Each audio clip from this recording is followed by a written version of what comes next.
Hey, what's your problem? You have business problems? We have business solutions. Possible. Well, maybe. Not guaranteed. Life is a fight. It is. In business, every day is a fight. So true. So, hey, what's your problem? Yes, as always, thank you, John David Wells, with the Wells Report.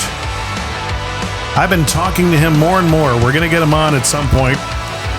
He's really starting to rock and roll with his show once again, doing it every day. If you're into that kind of thing, check him out, thewellsreport.com, or the Wells Report on Facebook. I don't think he has a .com. This is the What's Your Problem podcast, where we talk to Middle Tennessee business owners and professionals about the one thing, the thing that keeps them up. Because it's always something that keeps people up at night when they own their own business, or they're a business professional and they're depending on commissions to make a living. This is a video and audio podcast. Check us out at what'syourproblempodcast.com. Follow, like, subscribe, share, rate, review, all that fun stuff, the big six. You can get all of that and follow along, pick your poison at what'syourproblempodcast.com. My name is Jim McCarthy, and I am your host with Jim McCarthy voiceovers.com. And today, another B&I-er coming to us from, I want to say, the Franklin area, from my memory serves me correctly. Jenny Earwood, welcome. How are you? I'm great. How are you? Yeah, bring that microphone a little closer. There we go. Beautiful. These are the things I should probably do before the show, but I just automatically assume. She is coming on to the show, and we're going to do something that we call the Dad Joke Challenge. You did say that you're very well aware of it. You know, some people like it. Some people are kind of like, I just don't really get it. But you know what? Too bad. I think I'm going to be a fan. There we go. Good attitude. It is brought to you by Mr. Ed Fox and Trade Bank of Nashville. Why Trade Bank? Well, let's say you've got some items on the shelves that aren't selling, or services, things may be a little bit slow. We've got a little bit of a tightening economy that's happening right now. Well, why not get some of your things, your normal expenses paid for through Trade Bank? Because you can trade with other members of the organization while offering your products or services up for trade as well. So you build almost like a separate bank account that you may just, find useful. I know a lot of people who do it. They find a lot of success with it. And he is the host, and not the host, but the sponsor of the Dad Joke Challenge. Why him? Because he's the one who comes up with the dad jokes. He's also an author. He's written the Grown-tastic Dad Joke series. I guess you can find it on Amazon. All the information about Trade Bank and Mr. Ed Fox is in the description. Go check it out. All right, you ready? I'm ready. All right, here we go. Hopefully it plays. Number one. My friend tried to sue the airline for losing his luggage. He lost his case. Typically the first one's not bad. I'm easy. I think I'm... That's hilarious. All right, number two. Did you hear about the old man who passed gas in the elevator? It was wrong on so many levels. That one was good. That one was good. We both laughed at that one. Number three. Why couldn't the bicycle stand? It was too tired. That was grown-tastic. That was a, there we go. Sorry, Number four, it's, they're there for a reason. They entertain a lot of people. My uncle was telling me he just watched a show about beavers. Said it was the best damn show he ever saw. It's his dry delivery style. I think that makes it work. And he gets points for the accent, too. It's just funny. Yes. All right. Final one, I promise. My friend was telling me about all the sound engineers he knew around the world, people from France and Germany and Bulgaria. I said, I know a check 1 2, check 1 2. Oh my gosh. Well, there you have it. I don't know where the challenge part, initially it was supposed to be, well, if I don't laugh or you don't laugh, we get points, but I've yet to get to that level of keeping track of points in addition to everything else I'm doing. Well, I think it's a great way to start open things off. Up. Yeah. Yes. So let's get into it with Ms. Jenny Earwood with New York Life. You sell life insurance in our group. You hold that seat. How did everything start with that? Is that something that was done out of necessity, or what did you do prior to all that and everything leading up to it? How'd you get started in business and in life? I'm pretty sure nobody grows up and says, "Oh, I really want to sell life insurance as an adult." I don't think so. I haven't met anybody yet. So I started off wanting to be a school teacher, and that's what I went to school for, and taught fourth grade for several years and loved it. I just enjoyed the creativity of the classroom, and kids are hilarious. And that's what I thought I was going to stay doing. And then, life kind of just sometimes gives you some things that are unexpected. And I ended up going through a divorce and had to sort of reinvent myself. I needed something that was a little more lucrative in terms of income. Unfortunately, teaching just wasn't enough for my family. We've had a lot of teachers recently, a teacher and a principal on the show within the past couple of months. And that's becoming an issue. Yeah, and I think everyone hates it. Everybody understands the value of teachers, and especially, if you have kids and you're a parent and you wish that the compensation was better, but that's just not the reality. Well, I mean, and, everybody realizes except for the administration. I know. Yeah. It's such a bummer because really they just, put their heart and soul into it. But yeah. It's a passion job. It really is. Much like radio. Yes. Because radio was a passion job for me, but, let's keep on giving you guys more and more hats to wear. And, oh, cool, you're going to pay us? Oh, no, we're not paying anymore. Right. Yeah, you're just going to do it because we know you love it. We're going to take advantage of that and exploit that as long as we can. Yeah. And their day of reckoning is coming. So you think so? Oh, yeah. With radio? Have you heard radio lately? It's awful. Yeah, I don't know enough about how it works, but I do think I knew that the compensation wasn't good in radio either. And if you knew how to negotiate and you knew what you had and you had an audience, you can get leverage, if you're on the on-air side of things. But, guys that like me that were in the business that did production, voiceover, all the behind-the-scenes stuff, it's the more we do, you could make the case to get better paid for it. But, from a business owner standpoint, I can see where management was. But, a lot of these companies are public companies, and it gets really difficult. Typical companies that are, public, have one end user to satisfy. That's the customer, right? Right. When you get into being publicly held, you have a shareholder and a customer, right? And a lot of companies typically put the shareholder before the customer. The correct way to do it is to put the customer before the shareholder at all times, and then make sure that they're getting the value, because that's, good relationships yield revenue, so on and so forth. But with radio, you've got the listener, the client, which is typically the advertiser, right, and then throw in Wall Street on top of that. It's just a recipe for disaster.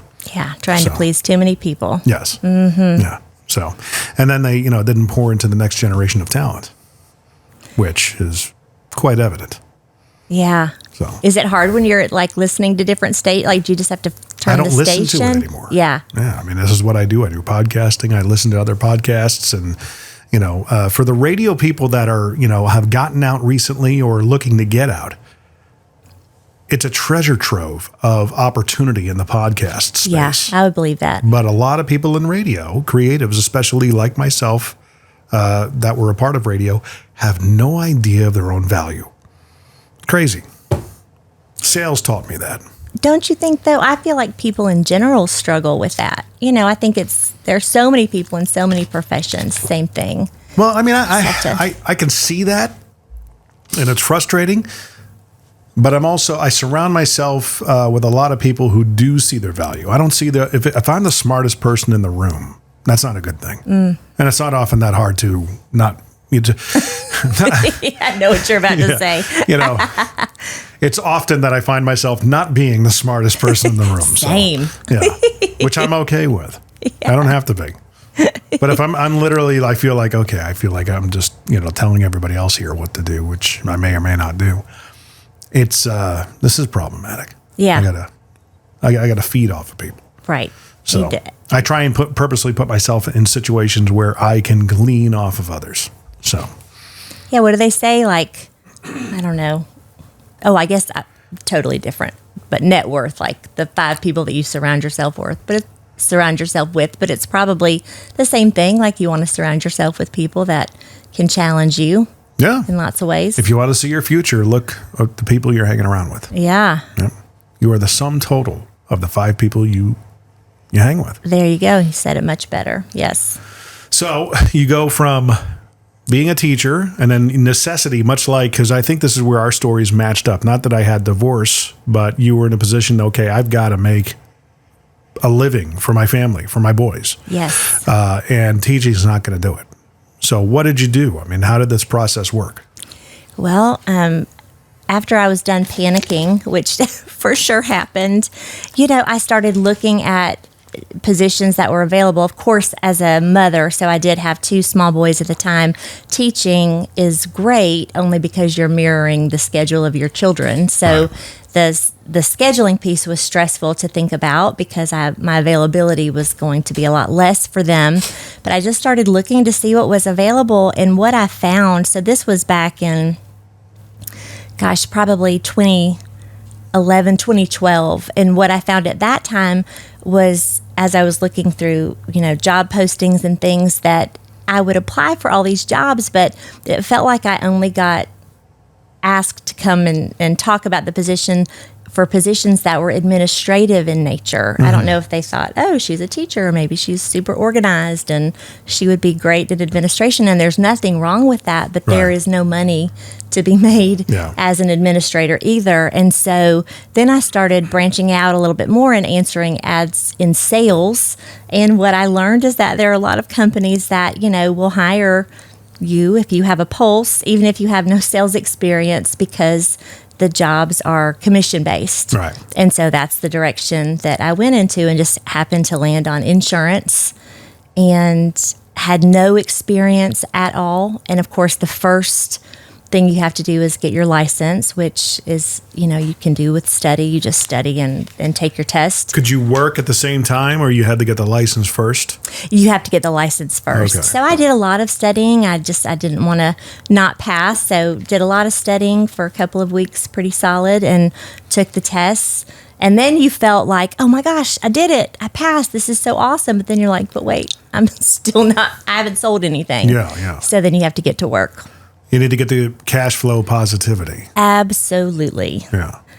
And so started. How long ago was this? That was back in 2012. Okay. That's when I started. And I'm pretty sure for the first year, let me just be super vulnerable. Like, I probably cried in my car, 50 times. Like, what am I doing? Yeah. This is insane. Yeah. But I was just too stubborn to admit failure. Like, this is the direction I'm going. I know that it's the long game, and if I can just put my nose down and get to work, it is going to, I am going to be able to make what I need to make. Well, the good thing about you is that, getting to know you and how you present yourself, you don't scream salesman, which is good. Awesome. Yeah. Thank you. Because, a lot of sales can be made via relationship, which is a lot of what you need to do. Yes. You got to create the relationships. Was it in the life insurance field in 2012? It was in life insurance was a piece of that. Yeah. It was in the voluntary benefits space. Okay. And I have always, this sounds probably lame, and you might be like, no, that can't be true, but I've always really liked people in general. Like, I enjoy meeting new people and enjoy connecting. And I do think that is what saved me, because I was able to just talk to people. And if you talk to enough people and connect, even when that's coming from just a very genuine place, at some point, you may have an opportunity to then say, hey, and also, this is what I do. So in 2012, you're crying a lot in the car. How long did that last? I would say probably the first year. The whole year. Well, maybe like 8 months, 9 months. But I would cry in the car, and then I would make myself go in and do this cold call. Right. So I still made it happen, but it wasn't pretty. How long? And after that year, you finally just kind of got everything going. You're getting some traction, I would imagine. Correct. In that year, would you, at least satiate, or not satiate, but make the tears worth it by getting a sale a day, or what did that look like? So the sales cycle was probably a little slower than that because I was selling really an intangible product. When you're selling insurance, it's not you're not exchanging like an item. But I would say I started to see little wins, and I started to build relationships with business owners, and maybe then you would get a referral or an introduction, some vote of confidence, which is what I needed to keep going. And I hit some milestones that first year. Towards the end of the year, I ended up with one case that was enough production to hit several milestones, which was a big confidence booster as well. And that was after how far into it? I was probably within the first year, probably month 10 or 11. There were certain milestones that they wanted you to hit in the first 12 months. Right. So like in the nick of time, like I slid in on 2 wheels and was able to hit them. Right. So it was like a whale of a deal that came down. It was. Good for you. It was. Thank you. And at that point, were you like, okay, there's something here? I What was was. plan B in case it didn't work out? I didn't have a plan B because, God. first of all, I know, well, can I just say that I did not come from a family where anyone had been divorced. Right. And so it was me. I was the first one, of course, and nobody gets married thinking they're going to be divorced. So I already, I felt some shame, I failed at this. This didn't work. So, by gosh, I was not going to not have, the next thing that I started not work Right. in terms of a career. So, yeah, I think I just gutted it out. And I saw not only then that when you had success in the career, that it could be lucrative financially, but also I was growing areas of myself that I previously, I was doing things that I'd never done before. Was your back really against the wall in terms of income? I mean, did your ex have to pay any child support, alimony, things of that nature? So you have something at least, He did. Okay. And also I have a great family. So, it Right. wasn't like, a movie where I was going to be out, with nowhere to go, but it felt that way. Right. And I felt you like pretended like all that didn't matter. I got to put myself in the mindset that I've got to perform. yes. And I felt like I had put, and this is interesting, growing up and in college when you're deciding what to major in, you come up with this plan and you're trying to follow your passion. And then I got married, and so I never thought it was just going to be me. Mm-hmm. And then all of a sudden I was like, I need to bet on myself. And so I was sort of then laser focused on trying to develop myself so that I didn't have to feel that scared or that vulnerable. This again. is during that your first year? Yeah, I Okay. think so. Did you listen to good stuff? What I used to call marinate your mind and good stuff? That helped me. Yes, and there's so much value. I do that a lot now. I think back then, not as much, but I did have some people that I worked with that, were super positive and super great, and you would just learn to laugh about the hard nose and go back out there and do it again. Yeah. Yeah. Just get used to getting doors slammed in your face and get great at what you hate, even though you may not have hated it in the beginning, but it certainly tested your grit, I guess you could say, your have to do itness. Yeah, have to do Dare I itness. say? I like that term. Yeah. Yes, I think it for sure did, and I think it was just I was all kinds of things. I felt humbled. I was terrified, but then when I would have a little win, then I felt exhilarated, like I did this by myself, like this was just me. Oh, it's such an endorphin release. It really is. This is going to work. There's something here. I may have some dry spells and things of that nature because when I sold cars, it was certainly a leap of faith because I got out of radio, everything I knew in radio, right, after 18 some odd years. And I just needed to make money for my family. That was our impetus. So I had a little bit of a detour into the collision business, doing marketing for a company here locally. It didn't work out. So I ended up going into car sales anyway. That was, hey, they gave you a guarantee. I think he gave it to me, to match my typical monthly income for 3 months. And he was able to do that.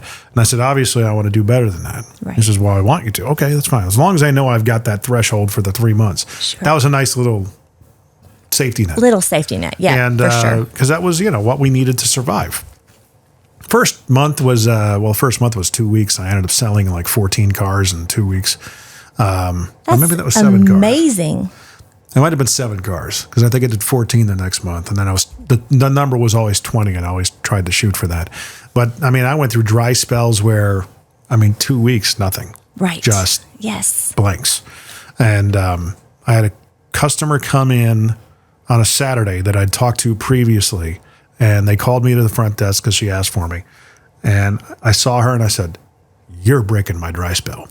I didn't tell her that, but in my mind, I'm Awesome. like, "You're back. You're buying a car today." Yeah. She didn't. The car that she liked had been sold, and everything that she wanted was like 2 trim levels above where the car that she liked now that was sold. Of course, she wasn't going to go down. She wanted to go up, which meant an extra, $200 a month in payment.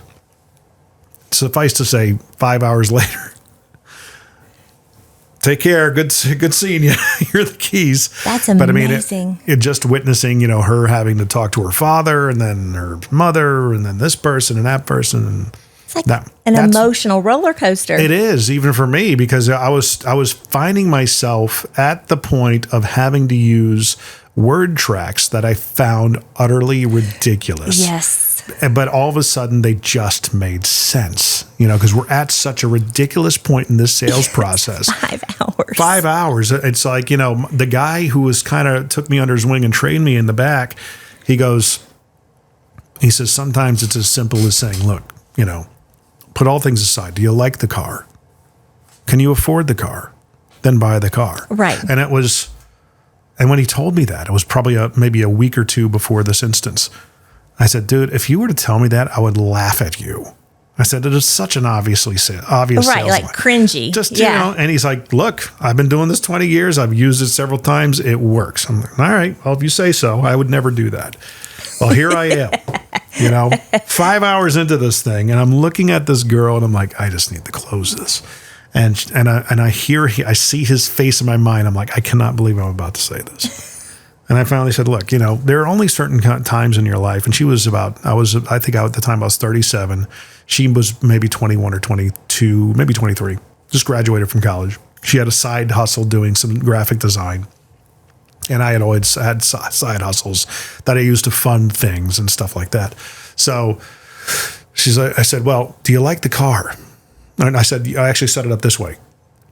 There are certain things in life, times in life, that I found you can really do something nice for yourself. I said, with me, not so much. It's been very few and far between. Everything I do is for my family and things. I said, but for me, I haven't really been able to do a lot of nice things for myself. Right now, you're at one of those points in your life. You're able to do something really nice for yourself. You like that car. I love that car. When it all comes down to it, can you afford the car? It's like, I don't know. I probably could, but it's just with my job and blah, blah, blah. I said, you have your job, I understand, but you also have the side hustle. You can probably get a job or 2 and pay for this car. The extra payment. She goes, yeah, I probably could. I said, so you like the car? Yeah, love the car. You probably can afford the car based on your side hustle income. Yeah. Then buy the car. And I'm just sitting there like cringing inside. Out of body experience. And I'm doing the whole head nod thing while doing it. And she goes, okay. She bought the car. And it was one of those stories. I'm like, I'm never going to forget this story. I'm going to tell this a ton of times. But just an amazing, simple. Yeah. Hey, if you like it, then buy it. Treat yourself. Well, and you did, you asked the right questions too. Like you have to feel good about that. She said she could afford it. It wasn't like you were, trying to put her in something that she could never make payments on. But yeah, some people just need help making a decision. They don't know what's best for them or what they want. This might be the most sleaziest, the most sleazy thing I've ever done. There was two girls came in to buy a car on a Saturday, and we were going to be open the next day. And it was her first time. Her car was just, on its last legs. And she was about the same age, maybe 24, maybe 26. And she had never had her own car before. She never had a car note. And I said, after several back and forths and test drives, she's like, well, I just really need to sleep on it. I said, I understand. When you go home tonight, go in your bedroom, go over to chest of drawers, and in there you're going to find your big girl pants. And tomorrow, come back and buy this car. And her friend was like, had this look on her. Did you just say that? I'm like, yeah, I just said this. This is where we are. Now it helped that I was actually friends with them. So I had license to say it. They knew who I was. So I always leave that to the last part of the story. But also you know, in sales, you do read the room, and there are some people that you can have that kind of rapport with, or, you know. Sales is a lot of sales. And what a lot of people don't realize about sales is that it's you learning the fundamentals and then finding the language, your voice in those fundamentals that feels comfortable with you. Yes. And then doing it in such a way that you can put your head down at night. Yes. Because there are certain times where, you know, you'd go, what we do was a TO. So before a customer would leave, you had to TO them, a turnover, meaning a manager would have to come out and talk to them. And some of these things that these managers would say, I'm like, well, that's not true. Well, can I get a good interest rate? Oh, yeah, totally. We'll totally get you in. You don't know that. Right. You don't know what their credit's like. How do you, because good is subjective. Totally. They might think 7% is good. But, it's one of those things that, I learned to say, you know what? I don't know. I'm not the bank. I don't know what you think a good interest rate is. Well, will I get approved? I don't know. Fill out a credit app. Let's go. Right. And I would just be transparent. Well, this dock fee, it's profit. And it's like the wind would come out of the sails. It's profit. And that's in case we lose money on the car. We could still pay for the team upstairs to do all your paperwork and all that stuff. That's allotted for that. It's just profit. What else you got? We're not allowed to make a profit? Right. Yeah. But you're so good. I mean, you're candid, but you're funny, and I'm sure that was refreshing to you people. guys mark up the finance rate. Yeah, we do. Right. But our company, good news, we can't go beyond 2 points. So we'll probably be about a point above what buy rate is. Yeah, you kind of also and like people are just like, oh. It's like, I'm just being straight with you, man. Sure. And that was probably so refreshing. Yeah. Kind of like you just tackled their objection head on and you were honest with them. Oh, especially when I worked for Mercedes and we would have cars that were the hang tag, because we would have these giant hang tags on the windows at a place like Mercedes. And, you had the window sticker. And sometimes we would start, like automatically, the cars would be fresh on the ground and they would knock 8% off the window sticker. And that was their, true price model. And, it solidified the fact that us salespeople got paid as minimally as possible. Right. Because we didn't start from sticker. We had to start, and the customer came in thinking, well, I could start from the hang tag. Right. It's like, no, we're already 8% below sticker. What? You're getting a deal. Yeah. And then we had hang tags that actually were about 11% on some leftover vehicles. And I'm like, you do realize that this number, you're out the door is less than sticker once all is said and done. And I actually would tell people that. I said, you're paying less than sticker out the door with tax, title, license, and all the other stuff. Yeah, but so many people just want something for nothing. They want gotta it feel free. like they win. Yes, totally. Yep. But, from an entertainment perspective, like you do learn a lot about people. And if you can learn to just, every now and then just chuckle if you can just try to stay light about it. If I could make them going. laugh, yes, price didn't become an issue. I had a pair of people, customers. They came as a couple. And the wife was very shrewd. He was just like, standing behind her, kind of eyeing me, just bear with it. She does this. And they were looking at an S-Class, which is the pinnacle of the Mercedes brand. And it was not used. It was brand new. We called it a boat anchor because it was like 4 months old. And I think it was 115 new, and we were giving it away at 99, brand new. And she still was complaining about it. She's like, well, we're going to look at the Audi A8. I said, don't even compare my car with an Audi A8. Come on. And she started laughing a little bit. I said, but if you need to do what you do, let's take this one for a ride, make you fall in love with it, and then go check out the Audi. That's what they did. They ended up coming back. She's like, I just can't get over the price. I said, what about the price? Right. It's just you want luxury. It's just too high. I said, we're at $16,000 off a sticker. Right. That's like a Honda Civic's worth of a car off. It is a whole car off. Right? Yes. And then going back and forth, I said, you think this is still too high? I grabbed the hang tag out of the car. She goes, yeah, it's too high. I said, this is too high, pointing at the hang tag. She goes, yeah. So I lowered it to the ground. I said, how about now? And she did exactly that. She started, I'm like, let's just do this. Right. And the husband goes, he kind of winks at me, and they bought it. Good job. I'm like, come on. I don't know how you did it. I cannot imagine being present with somebody and trying to stay engaged, though, for a 5-hour deliberation. I mean, at Mercedes, it wasn't like that. Right. It was a lot quicker because you were dealing with more decisive people. Well, they knew what they liked. They knew what they liked. And they knew what it cost roughly before they came in. Right. But I mean, I bet like that's almost like childbirth, like what you went through with that other, that other girl, and having to watch her be on the phone and realizing that you could have invested, your entire day essentially on one person who could have just said no thanks. Well, I mean, you try and make the best out of every at-bat you have. Right. When you're getting on the phone with them, whether, you're getting them in. I mean, my quickest deal, I got to the point, once again, I realized I found my voice and what I was comfortable with, and it was working. I got to the point where I transitioned to, okay, my job here, excuse me, man, cold water, you got to love it. It was all about efficiency. So I was all about making sure as much as I enjoyed, if they wanted to hang out and talk, I would certainly do that. But I know the last thing what they want to do is they want to get into the car, they want to enjoy it. I would make that process as compressed as possible. Yeah, and I got really good at streamlining and making it very efficient. And that's what they always remembered me for. It was quick. I mean, my fastest deal was 45 minutes. Wow. From hello, how are you, to here are the keys. Well, which is good, because I have had sometimes at a dealer where it just seems like it drags on and on. So I'm sure they appreciated that. Oh, yeah. Yeah. And the customer told me, she's like, I don't want to be hanging around. I said, okay, well, I got to get this from you, your insurance card, down payment, all that stuff over the phone. Let me get as much of it processed, and I'll have this paperwork for you ready to sign. Come in. I just need to go over the car with you so I can get the credit and blah, blah, blah. Okay. I said, I guarantee it'll probably take less than an hour. And it was towards the end of the day. I knew we could swing that. And sure enough, she came in. Here's the car. You like it? You want to take it for a ride? No, I'm good. Okay, fine. Here's the paperwork.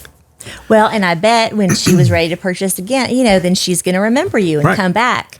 And that's the whole key, man. I can remember being in sales for a few years, and it was in Franklin actually, and I was going and looking at a car, and I left without buying it, but I couldn't quit thinking about it. And that sales guy, young guy, nice guy, but never called me. Crazy. And once I was in sales, realizing if he had just called me and said, hey, just thinking about you, want to see, I probably would have been like, I'll be right there. Right. Just you've got to build those relationships. And to be fair, those guys that are in certain dealerships, they're overwhelmed. They don't know, they're not getting the proper training. Sure. I mean, I was trained, I believe, the right way. Not all, from the get-go. But once I got to Mercedes, it was like I kind of found my own rhythm. Yeah. To the point where they were kind of letting me desk my own deals towards the end. But it was, getting into a company like that, it was every time you turned around, they were robbing from you. So. Well, and you are right. And I probably, I mean, I'm sure he wasn't calling anybody to follow up. I do think, like I mentioned before, the point of entry in so many sales positions is very low because, they're just looking for people. And so you don't know what you don't know. But once you do it for a while, you start to build some habits and be professionally persistent and all those things that you need to do, because I think you mentioned this earlier, but it does take usually about 8 touches with someone in order to do business with them. It does. Depends. In the car business, it was actually less. Yeah. Depending on how you conducted yourself. I told the customer, I still talk to them today, actually. I saw them a couple of weeks ago. Sold them a car, a Honda Pilot, on a Saturday. They came in. Nice. And they were referred to me because people just started shouting out my name and my profile on Facebook on some of the local pages. And they came in and they saw me and they said, well, we want to look at other cars. I said, I completely get it. So, but this is your car. And they kind of looked at me stunned. I said, and they're like, why do you say that? I said, for me, it just makes sense. I said, but I completely understand you want to do your due diligence. I said, but you're going to be back. I'll see you this afternoon. They didn't come back. They called me. Have it ready for Monday. We'll pick it up then. Okay. Amazing. Yeah. Let's go put $500 down on it and make sure we lock it up. And when you come in Monday, we'll have it ready. I just knew. You knew the space. Yeah. You knew it. But getting into that, it's almost like crab fishing. You ever watch Deadliest Catch? I have. It's been a while, but yes. Yeah. Like all the greenhorns that come on the boats. Yes. The manager is the guy up in the wheelhouse, the captain. Yes. Right? And they're trying to look out for the guy who's going to put the initiative in. Same thing with sales. Yeah. That's why they want warm bodies and they want to flood the floor. Out of, 1 out of 10 people is going to have the initiative and look at that as a career, not a job. Yeah. Yeah. And it's funny, I got to a point in that first sales job towards the end. I was there about 8 years where I had a team and I was sort of in a management position and I was interviewing candidates. And the big question was like, who can you interview or what are we looking for? Like, what is that it factor or the zip factor that means they're going to then be successful in this position? And it was very hard to pinpoint. So Really?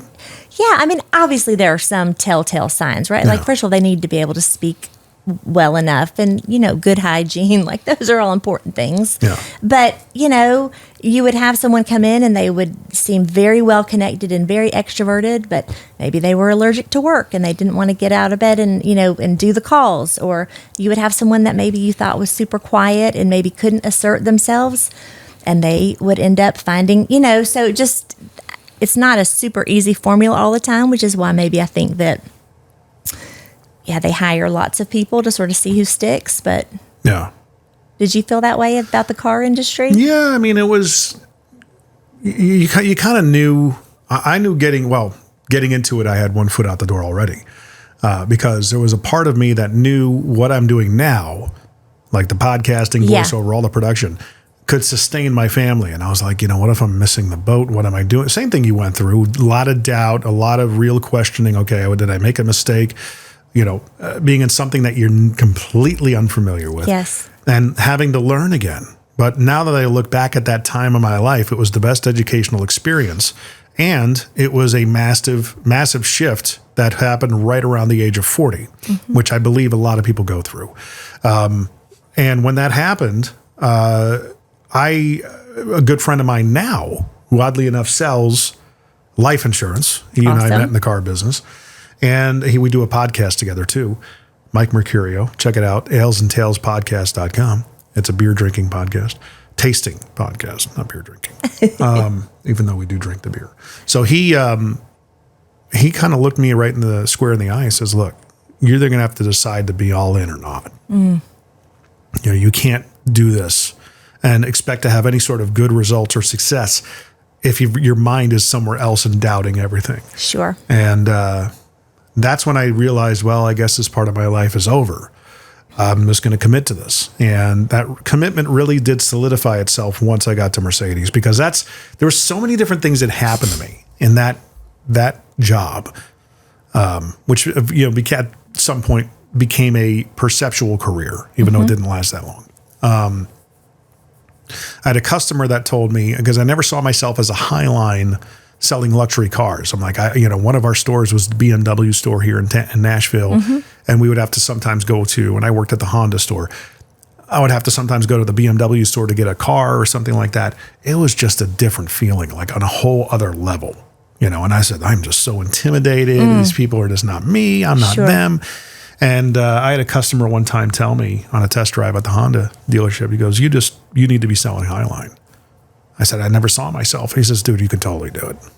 He says, he used to sell cars. He goes, with me interacting with you, you'll have that thing buttoned up. Really?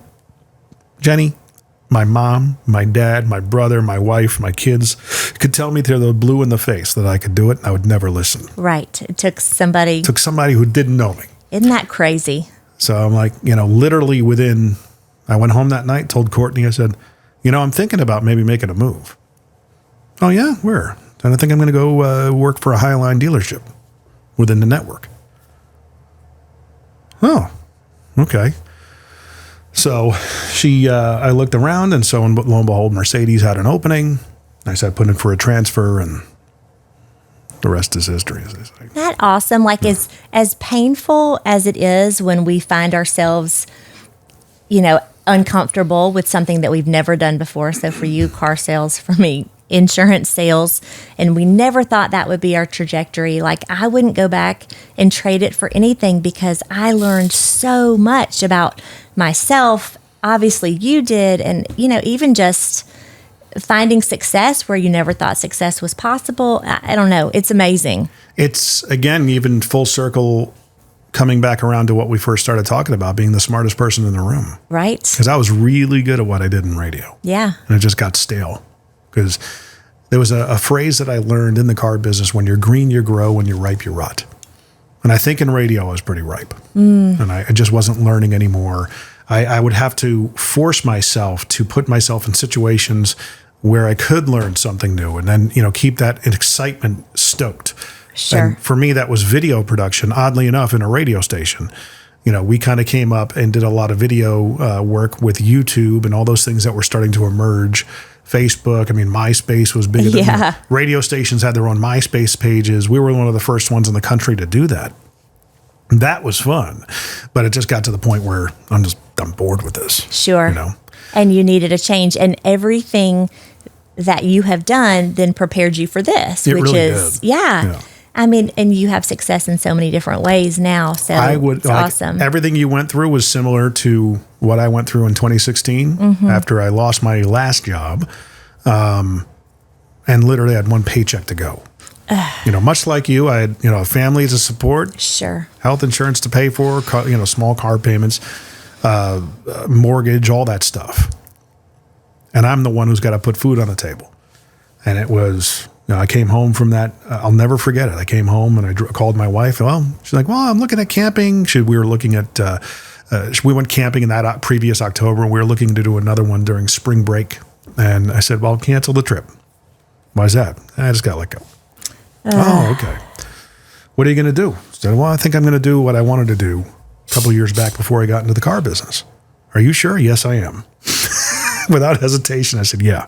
We're going to make this work. I said, I've already when I worked for the previous company that let me go, I had started building up my side hustles again because I let them all go when I was in the car business. Right. I was barely doing any voiceover, any of that stuff.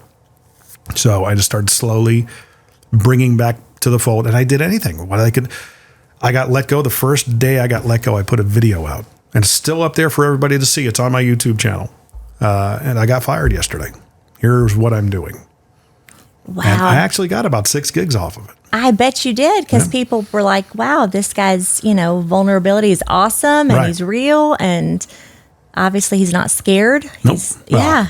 Well, totally scared. To the untrained eye, that's really awesome. Did you feel in the beginning, like when you were doing everything, like if you weren't spending all of your time trying to find ways to put food on the table, like if you dared to spend time with your kids, you're like, I'm totally robbing them right now? Oh, yes, because... That's how I felt. Yes, and it was so crazy because you have to look on the outside. You have to appear calm, cool, and collected. You're not going to say to your kids, I feel like I need to ration out chicken nuggets. But so, it's like this total, I don't know, you feel like you're acting, and every minute that you're not purposely and actively trying to generate revenue, you feel like you're sleeping on the job. Right. And you're actually not sleeping very much at all at night. And, on Saturdays, I would be out and I would see a truck drive by, and I'd write down the name of the business to see so I could call him on Monday and see if I could talk to him about employee benefits. And, you just do it. But I guess it's just perseverance. And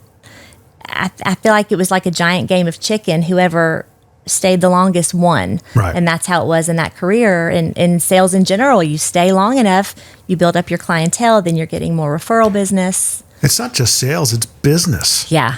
And that's what a lot of people don't realize is that there's about a 5-year proving ground period. Yes. Where you got to put in and eat dirt and, celebrate your successes for about 5 years until you feel like you got something. Yes. That's about how long it takes.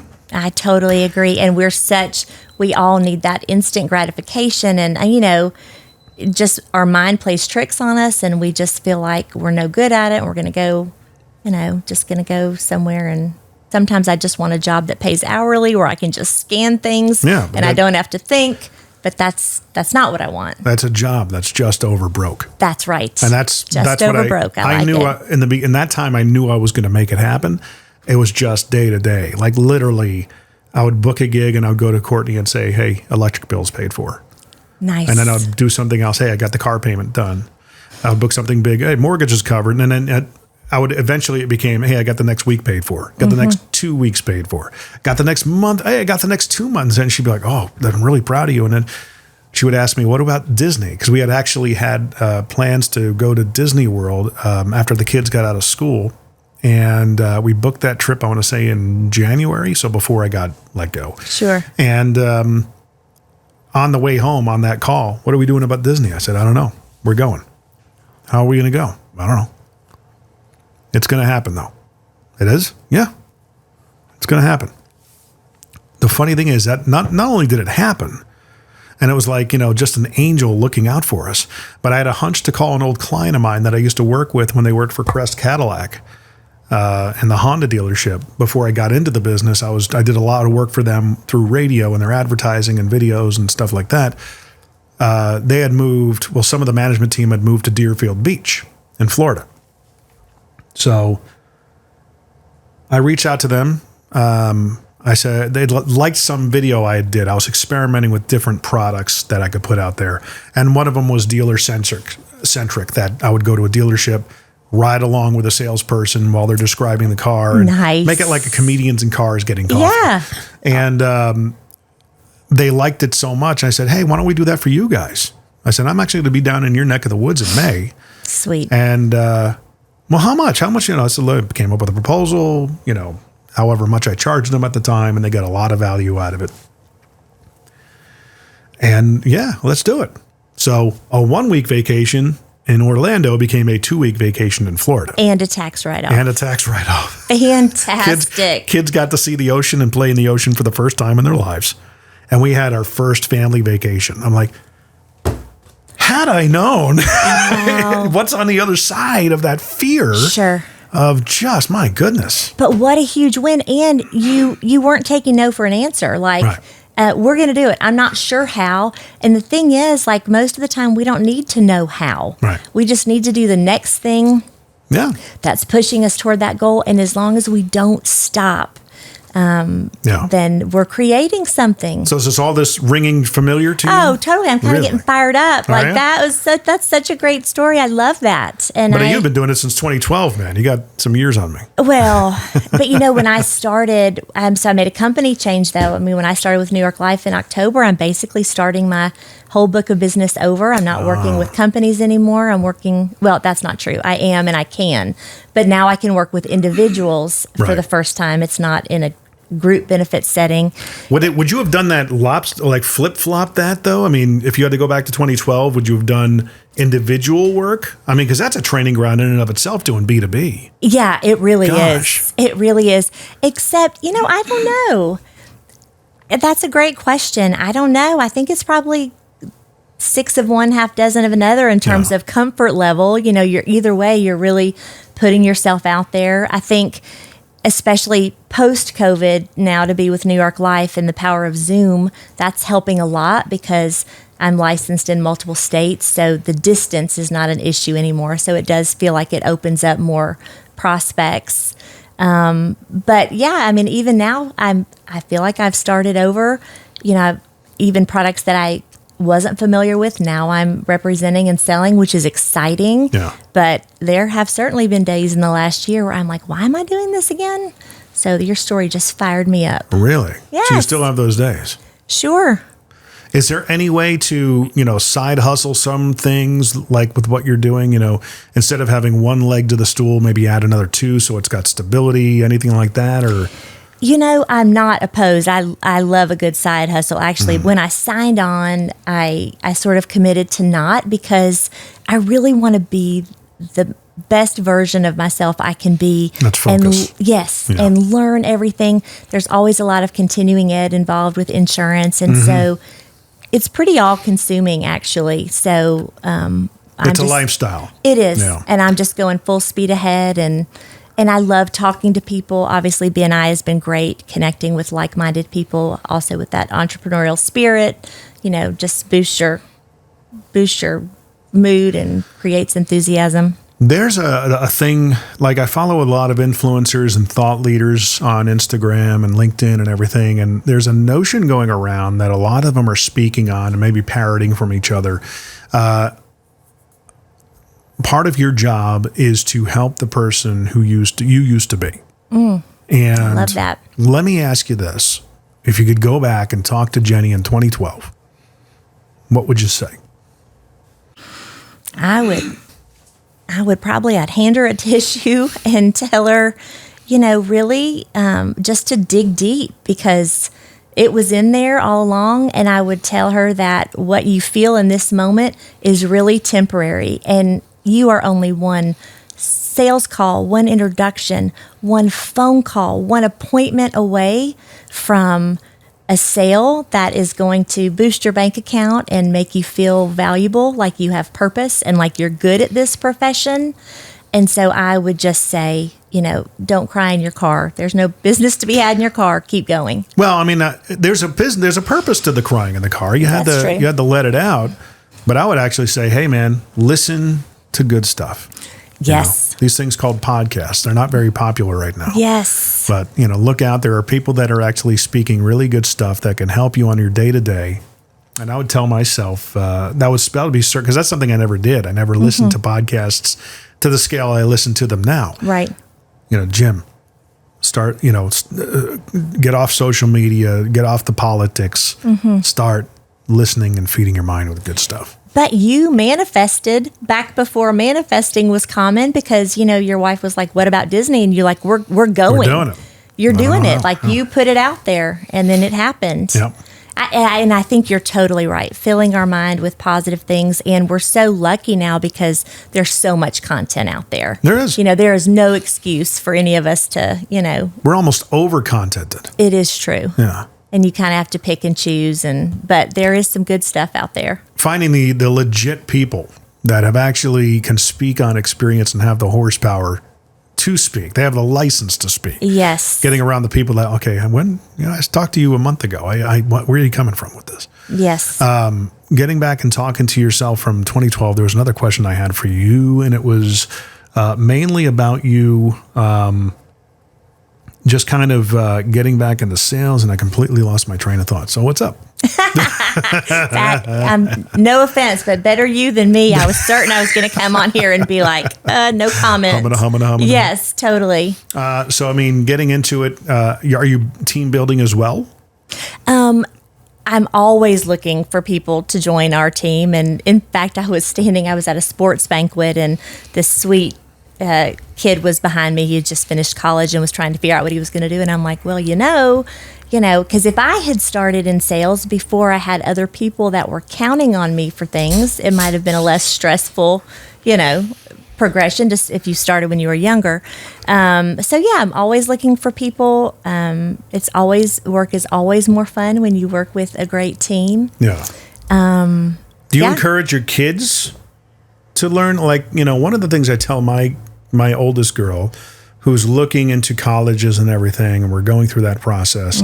We've actually hired Class 101 with Karen Feemster. You know her? Oh my gosh. Yeah. I have nothing but love for Class 101. Yes.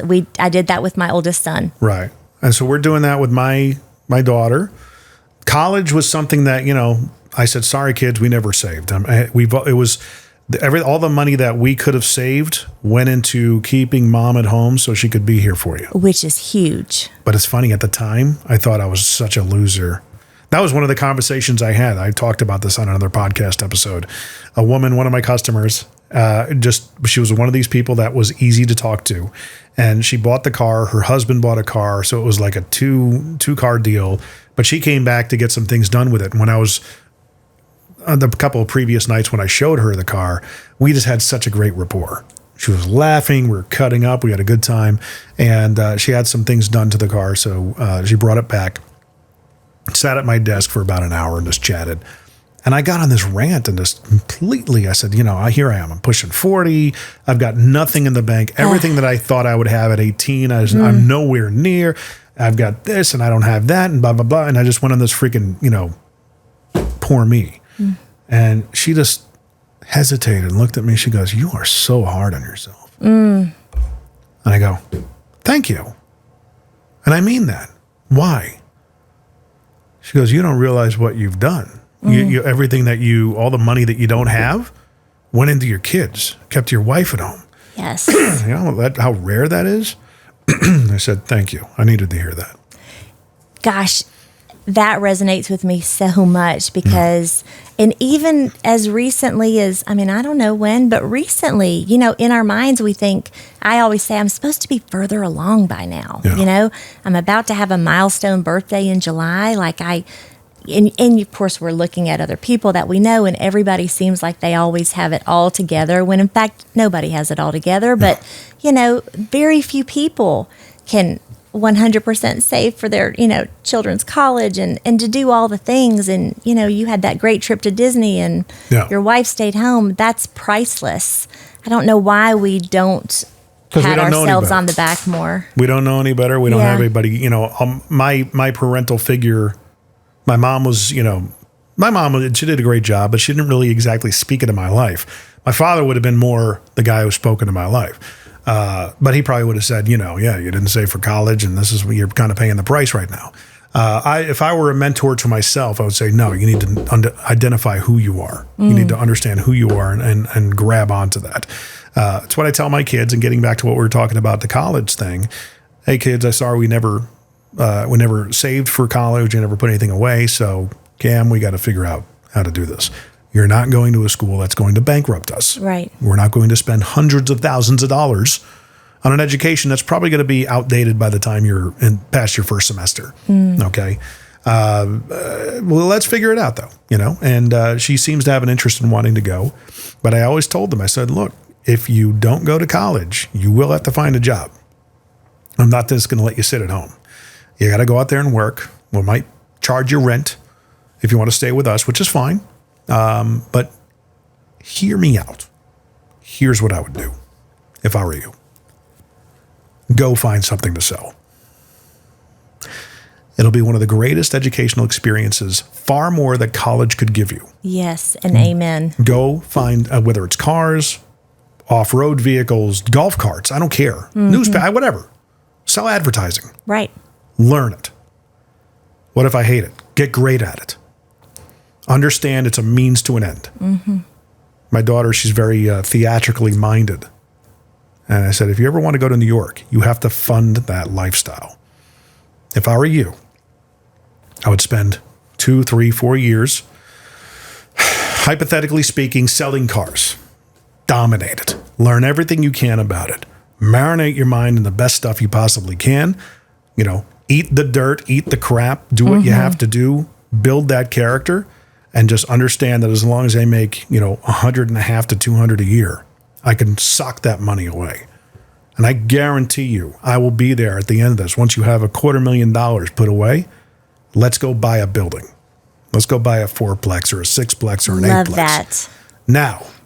Now you can move out because you can sit and occupy one of the apartments. Meanwhile, the other 7 are paying your rent and giving you cash flow, and you have an asset that's appreciating, all by the time you're probably 25 years old.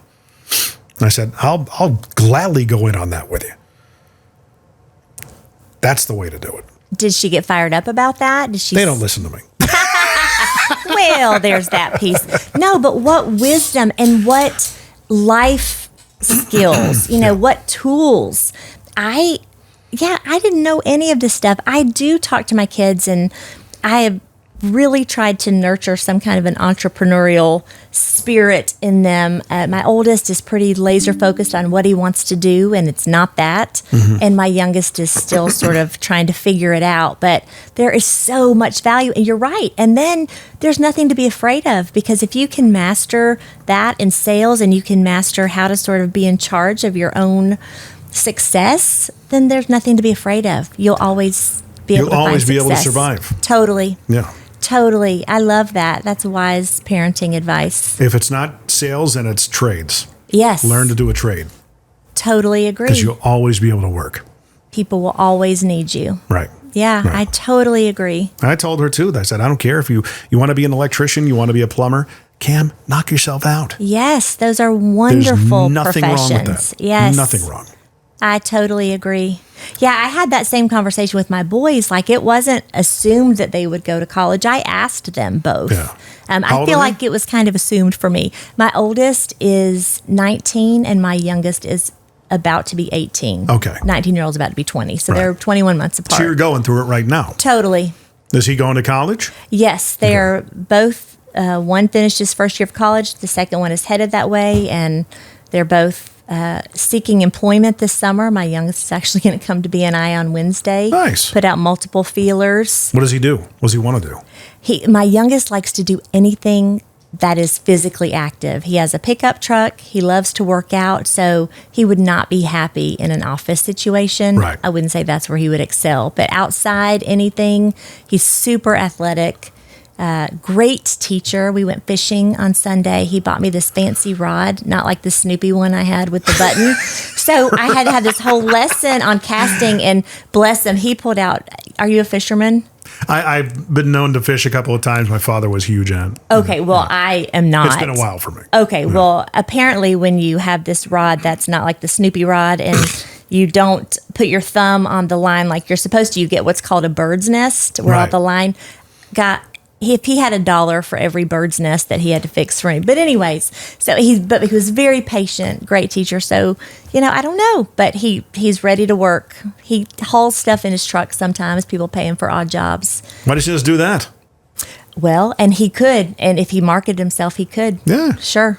I mean, we got a guy, Junk Luggers. And, I know. Yeah. Hey, he needs another truck to lug some stuff. Well, and I do need to ask him. Yeah. Well, Will can ask him on Wednesday. He was working for a while for a company called Trash Ferries, where they would work at night, and they would go to apartment complexes and they pick up the trash by the door and take it to the dumpster. It was great. It was flexible, but then he played lots of sports in high school, and practice schedule was a challenge. But anyways, which is fine. Yeah. Yeah. So what majors are they into in the college? So oldest, mechanical engineering. He's laser focused, loves it.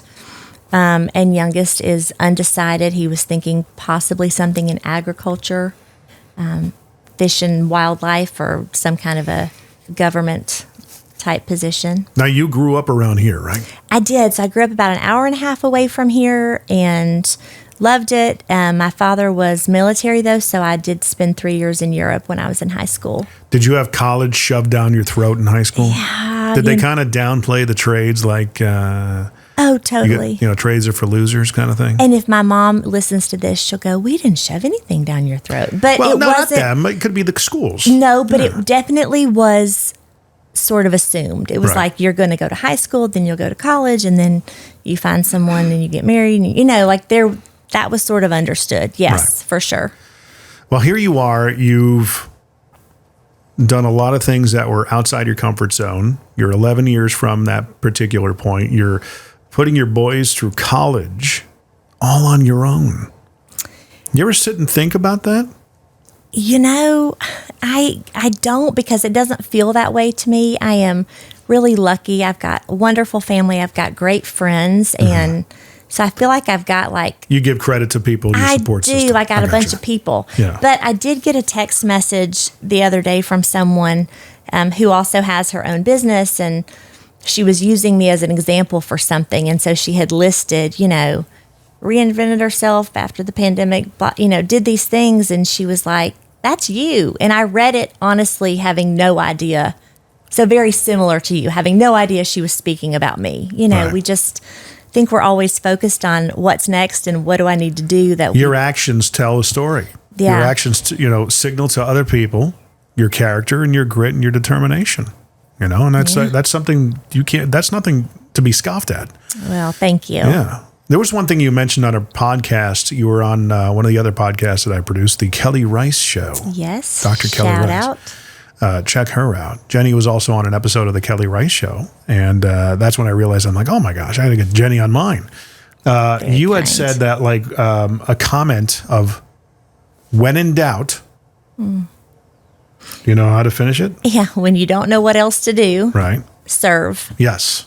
and help someone else, plug in somewhere so you quit thinking about yourself and all of the uncomfortableness that you're feeling, but it just gives you sort of purpose and you just feel better. Right. Yeah. Was that a big part of your story early on? Huge part. Really? Especially when it comes to divorce, because I never saw myself being divorced. I mean, no one does, right? No one Right. gets married and thinks it's not going to work out. Well, when this ends.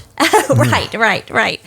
But I really never did. I've always been like a team person. Like I love team, like I wanted in my marriage, in my family, I wanted like a code word and matching t-shirts. Like I really love team. So when I got divorced, once I got through the grief, most of the initial grief of it, I do enjoy talking to people and helping people who are also finding themselves in that position just very unexpectedly. And I feel like maybe if there was a reason that I went through it, maybe it was for that, to say, hey, I know it feels awful right now and you feel like, you're dying, but you're not. And it's going to be okay. Mm-hmm. And everything is going to work out. Just like you were saying before, we might not know the how, but it's going to be okay. And I love to be a cheerleader and a support for people. Oh, very cool. So and when we have good conversations like this, I forget about this part. What's your problem? Yeah. I forgot to ask you what your problem is.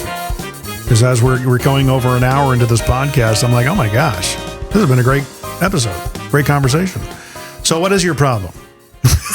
Well, Jim, I'm so glad you asked. Actually, I've got lots of them. No, like what is my problem in terms of business? Like what's my business challenge? What's keeping you up? Yeah. Yeah, that's a great question. I would say it's the title of the podcast, too. Yes, that's a great question. Yes, I shouldn't act like I didn't know that was coming. I think for sure it's time management for me. Right. I am, even though I work for a company with a great reputation with national branding and all of that, I am working essentially for myself. So I'm trying to make sure that I can work on my business while I'm working in my business. Like you're just always trying to clone yourself, create more time. Now, there's another guest of the podcast I've had on a few times. Her name is Angela Profit, and she's got a program called GSD Academy. And GSD stands for Get Done. Nice. And it's all about that, how you can become a better time manager and value your time, and they teach you all of that stuff. So something I would definitely suggest they could check out. Yes, I would love to meet her and love to know that. GSDacademy.com. Just go there and you'll be able to find out. Fantastic. Yeah. I absolutely will do that. Yeah, just creating those efficiencies.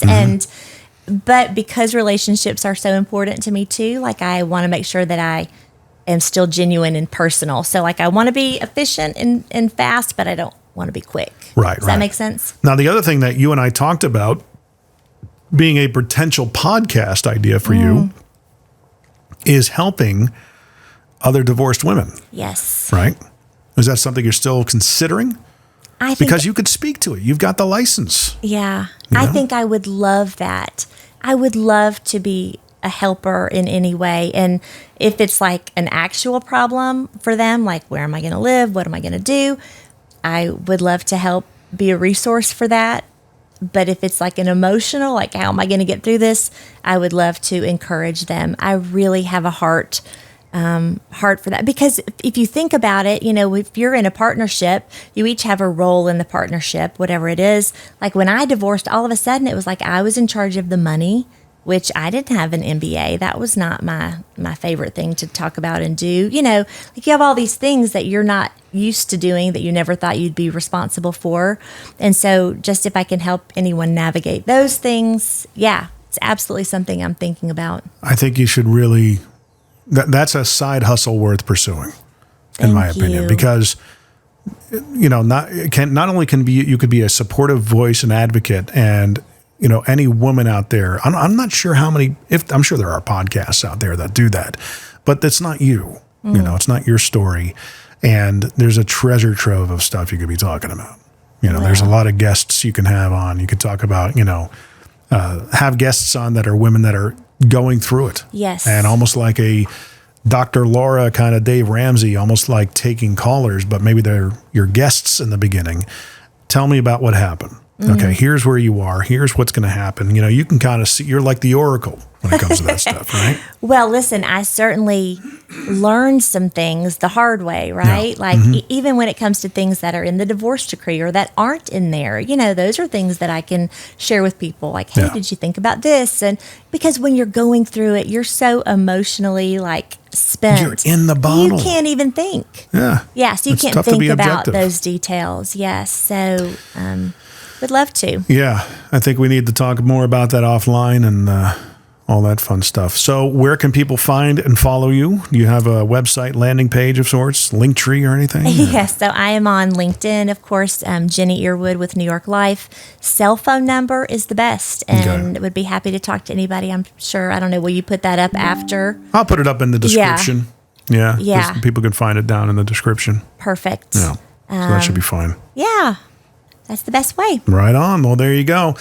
Check her out. All that stuff will be in the description of the podcast. And of course, check us out at whatsyourproblempodcast.com. Subscribe, share, like, review, all that fun stuff. If you give us a 5-star review, I promise I will be forever in your debt, whatever that means. And just share it out with people. I'd really appreciate it. If there's something that you think we need to be talking about, or maybe somebody you think would be a good fit for the podcast, reach out. Once again, it's all there. whatsyourproblempodcast.com. And Jenny, thank you for coming out here. It's been a great conversation. Jim, you're awesome. Thanks.